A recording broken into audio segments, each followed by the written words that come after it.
नमस्कार साथियों, कैसे हैं आप सब। ज्ञानदान चैनल में आपका स्वागत है।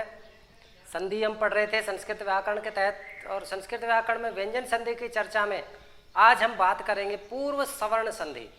देखो, हमने पर सवर्ण संधि पढ़ी, पर सवर्ण में भी दो पढ़ी, एक लत्तो वाली संधि पढ़ी हमने और एक दूसरी पढ़ी अनुनासिक वाली।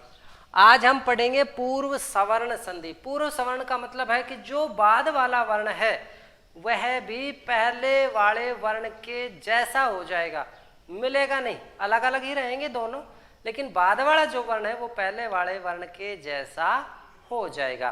कैसे होगा देखो, चलो इसको पढ़ लेते हैं एक बार। सूत्र देखो, झयो हो अन्य तरस्याम, इसका सूत्र होता है।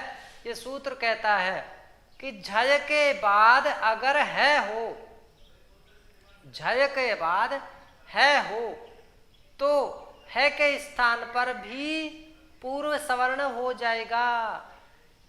कैसे होगा देखो, यहां पे यदि झय, झय का मतलब पार्ट नंबर 27 प्रत्याहार निर्माण वाला आप देख लीजिए, वहां आपको समझ में आ जाएगा किस तरीके से प्रत्याहार बनते हैं और झय क्या होता है। तो झय में पहला, दूसरा, तीसरा और चौथा, ये 4 वर्ण शामिल होते हैं।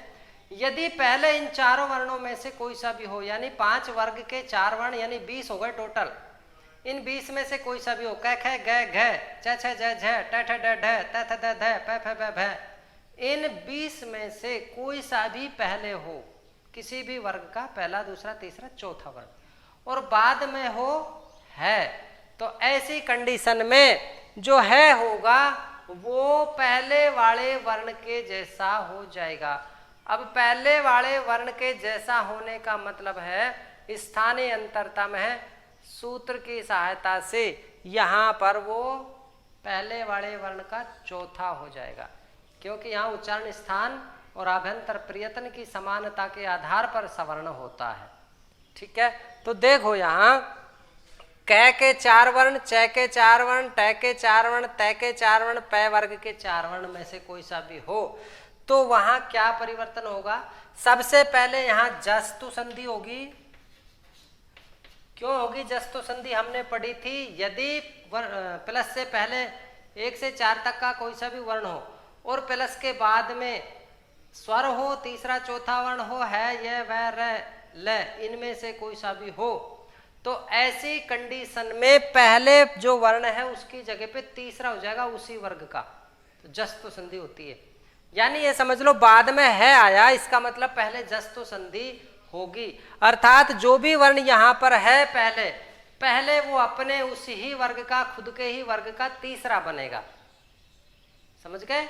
यहाँ जैसे क है तो क से पहले बढ़ेगा ग, उसके बाद जो बाद वाला है तो वो क वर्ग का ही चौथा बन जाएगा। इसको थोड़ा तसल्ली से समझिए आप कि यदि प्लस से पहले क वर्ग का कोई सा भी वर्ण है और प्लस के बाद आया है तो क्या परिवर्तन होगा। पहला काम तो ये जो वर्ण है ये ग होना चाहिए, अगर नहीं है तो उसको ग कर देंगे। दूसरा वर्ण है की जगह जो आएगा तो इस ही लाइन का चौथा मतलब घ हो जाएगा, यहाँ पे ग हो जाएगा और यहाँ पे घ हो जाएगा। ऐसे यदि प्लस से पहले च वर्ग का कोई भी वर्ण होगा, पहला, दूसरा, तीसरा, चौथा, तो उसकी जगह तो हो जाएगा ज और इधर है की जगह हो जाएगा झ। ऐसे ही ट वर्ग का यदि ये पहला, दूसरा, तीसरा, चौथा कोई वर्ण होगा तो उसकी जगह यहाँ पे तो हो जाएगा ड और है की जगह हो जाएगा ढ।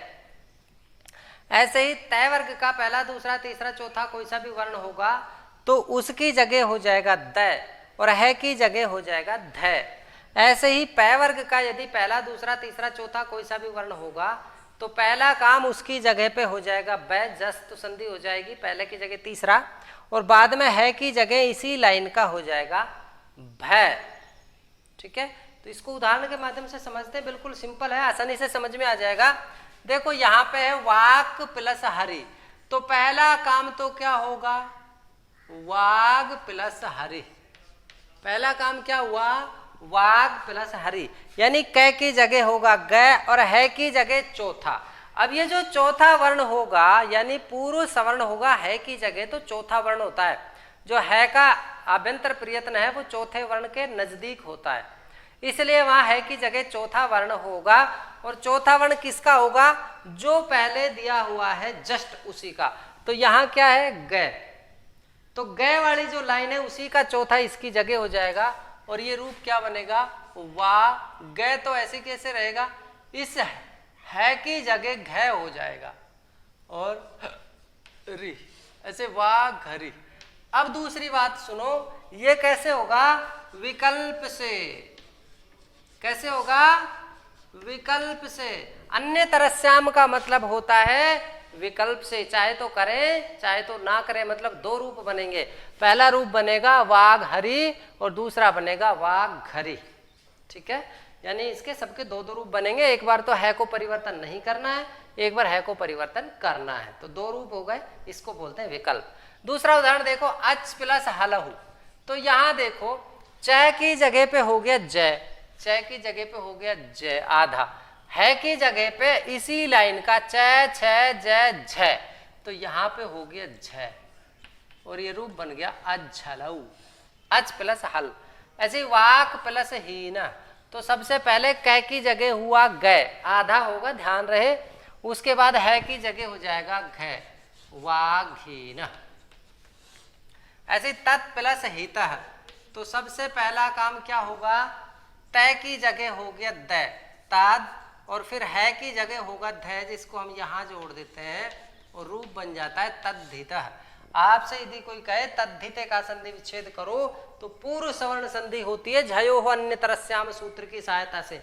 ग्रेड फर्स्ट और सेकंड में आपसे सूत्र पूछे जा सकते हैं। रीट के अंदर आपको सीधा उदाहरण से संधि विच्छेद या संधि करवाएगा, उसमें आपसे सूत्र पूछने के चांसेस कम होते हैं।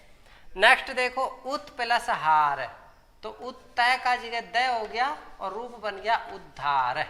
अब इसको हम यहाँ ऐसे भी लिख सकते हैं उद्धार, द के नीचे ध लगा करके। इनमें पूरा आधा कौन सा है? संयुक्त वर्ण वाला पार्ट नंबर 4 आप देख लीजिए, वहां से आपको समझ में आ जाएगा कि पहले द है, बाद में ध है, द आधा है, ध पूरा है। नेक्स्ट उदाहरण है वणिक घसती, तो यहाँ देखो वणिक को क की जगह पे ग हो जाएगा, है की जगह पे घ हो जाएगा, वणिक घसती। ये मैं विकल्प वाले रूप बता रहा हूँ आपको। इसमें दो तरीके से रूप बनता है। नंबर 1, झयो अन्य तरस्याम सूत्र से, चाहे तो करें चाहे तो नहीं करें, और झलाम जसो अंत्य सूत्र की सहायता से कै की जगह ग हमारा होगा ही होगा। उसके बाद है संपत प्लस हर्ष, तो संपत तय की जगह द हो जाएगा, संपद है की जगह ध हो जाएगा, संपद हर्ष। ठीक है, ऐसे अच प्लस हीन, च की जगह ज हो गया, और उसी की लाइन का चौथा झ हो गया, अझीन। ऐसे हमारे ये संधि थी पूर्व सवर्ण संधि, जो है के स्थान पे पूर्व सवर्ण करती है यदि है से पहले किसी भी वर्ग का पहला, दूसरा, तीसरा या चौथा वर्ण हो तो आज की कक्षा में हमने सीखा पूर्व सवर्ण संधि करना। और अनेक व्याकरण के वीडियो देखने के लिए हमारे चैनल पे आ जाओ प्लेलिस्ट में, और प्लेलिस्ट में आपको जैसा वीडियो चाहिए, grade first, grade second, REET, कक्षा 6, 7, 8, 9, 10, किसी भी लेवल का आपको वीडियो चाहिए, उसी प्लेलिस्ट को आप खोल लीजिए और वहां पर आप व्याकरण के वीडियो देख सकते हैं। पूरा वीडियो देखने के लिए आपका बहुत बहुत धन्यवाद।